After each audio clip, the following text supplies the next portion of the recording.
Buenas tardes, yo voy a presentar lo que es la solución de un circuito RL, hallar su función, aquí IL, en función del tiempo, hallar su valor de la corriente en estos tiempos, que es milisegundos, 5 milisegundos y 10 milisegundos, y su tiempo de estabilización. Bueno, este es el circuito que yo mismo planteé, una fuente de corriente, 2 de voltaje, una fuente de voltaje por paso. Entonces tenemos la expresión aquí de 15U menos T. ¿Esto qué quiere decir? Aquí mismo yo lo dibujé, lo que sería, significa que en el tiempo menor a 0, o sea, significa en esta dirección, aquí, el valor de la fuente va a valer 15. Y el tiempo mayor a 0, es decir, todo acá hacia la derecha, va a valer 0. Esto nos da a entender cómo trabaja la fuente aquí de voltaje. Entonces, para hallar la función aquí de la corriente del inductor, tenemos que hallar tres cosas, que es su corriente inicial, su corriente final y la resistencia del circuito, que en este caso es resistencia de Norton. La primera de corriente de inicial la hacemos considerando el circuito a un tiempo menor a 0. Entonces, el circuito mismo, los mismos elementos los dibujamos aquí. Solo que aquí lo reemplacé con una fuente de voltaje de 15, porque como había dicho, al tiempo menor a 0, pues la fuente vale 15. Entonces, tenemos este circuito de aquí mismo. Para hallar la corriente inicial, pues aquí nos dan el sentido de la corriente del inductor. Entonces tenemos que respetarlo. Entonces aquí ya mismo lo dibujé. Y la corriente inicial va a ser igual a la corriente de I2. Aquí, I2. Y menos la corriente de I3. ¿Por qué? Porque esta va en sentido contrario a lo que nosotros queremos hallar. Aquí mismo ya lo expresé. La corriente final pues es igual a I2 menos I3. Entonces tenemos que hallar esas dos corrientes. Para hallarlas yo apliqué el método de mallas. Básicamente esa es conseguir las ecuaciones de cada una de las mallas del circuito. En este caso, como aquí tenemos una fuente de corriente de 0.7 amperios, entonces ya nos da así del tirón el valor de I1, que es 0.7 amperios. Para I2, eso sí tenemos que crear su sistema, su ecuación. No es más, es más que la sumatoria de todas sus resistencias, aquí 20, 8 y 5, que conforman la malla. Entonces eso es igual a 33 de I2 menos las corrientes que tienen un sentido contrario a la que nosotros especificamos en la malla. En este caso es I1 e I3, si lo pueden ver, la flecha, la corriente va en este sentido. Entonces,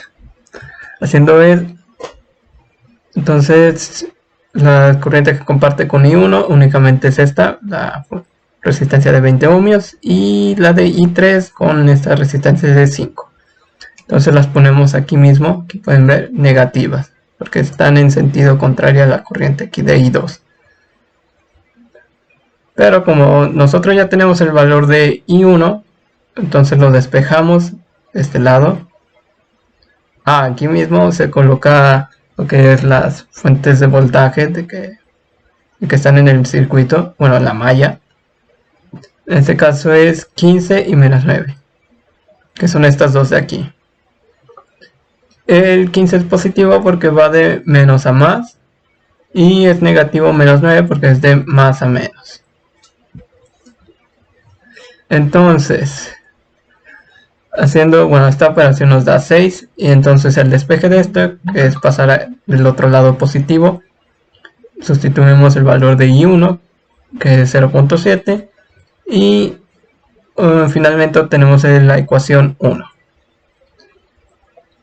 de esta malla. Y hacemos lo mismo con la ecuación I3, bueno, la ecuación I3, que sería la sumatoria de todas las corrientes, que es 6 más 5 únicamente, es igual a 11, I3, menos la corriente que comparte con otras resistencias y que tienen sentido contrario. En este caso únicamente es I2 con la resistencia I5, entonces tenemos menos 5I2.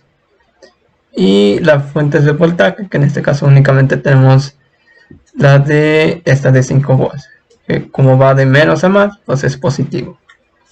Entonces, resolviendo este sistema de ecuaciones, tenemos que I2 vale 0.7248 amperios y I3 vale 0.7840 amperios. Entonces, ya obteniendo estos valores, los sustituimos aquí mismo en esta expresión para conseguir la corriente inicial del inductor. Aquí mismo pueden ver la sustitución, hacemos la resta y obtenemos que la corriente inicial del inductor es igual a menos 59.2 miliamperios. Bueno, esto es nuestro primer dato ya conseguido. Ahora, el segundo dato que hay que obtener es la corriente final del inductor, es decir, cuando el tiempo es mayor a 0. Entonces, como lo habíamos dicho aquí en esta grafiquita, ahora la fuente de poder que aquí tenemos va a valer 0.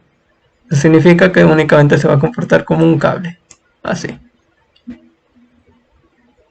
Entonces, de igual manera, como hicimos aquí en el paso anterior, hay que obtener las ecuaciones de tanto de I2 y I3, y 1 ya tenemos el valor por esta fuente de corriente.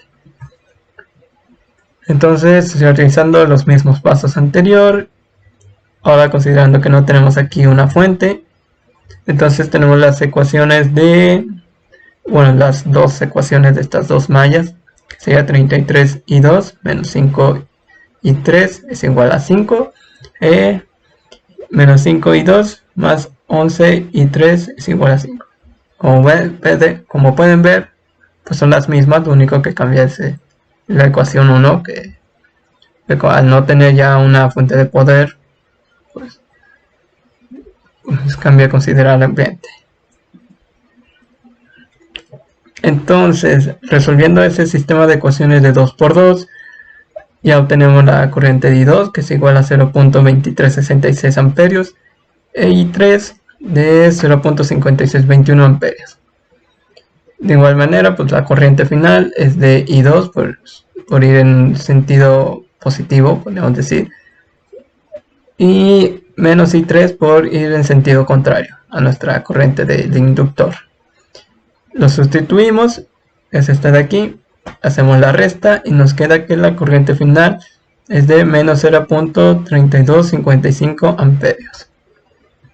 Bien, únicamente ya nos falta obtener la resistencia de Norton.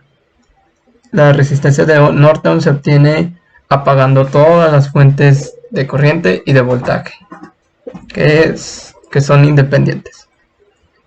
Entonces, al apagar una fuente de corriente, pues esto es igual a 0 amperios, entonces al 0 amperios podemos decir que se interpreta como un circuito abierto. De tal manera que estas dos resistencias que tenemos aquí, de 10 y de 12, al no estar unidas, pues se descartan totalmente. Y las fuentes de voltaje, al apagarse 0 volts, pues se dejan como un cable, como lo hicimos aquí, en esta de aquí, que el tiempo mayor a 0, sí, 0 vale 0, entonces se comporta como un conductor, ¿no? Entonces únicamente tenemos estas 4 resistencias.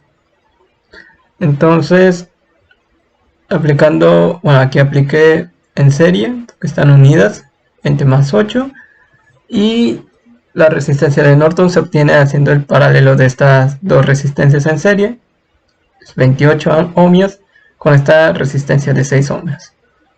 Y obteniendo ese paralelo, aplicamos en serie con esta resistencia de 5 ohmios. Entonces aquí mismo ya lo tengo expresado.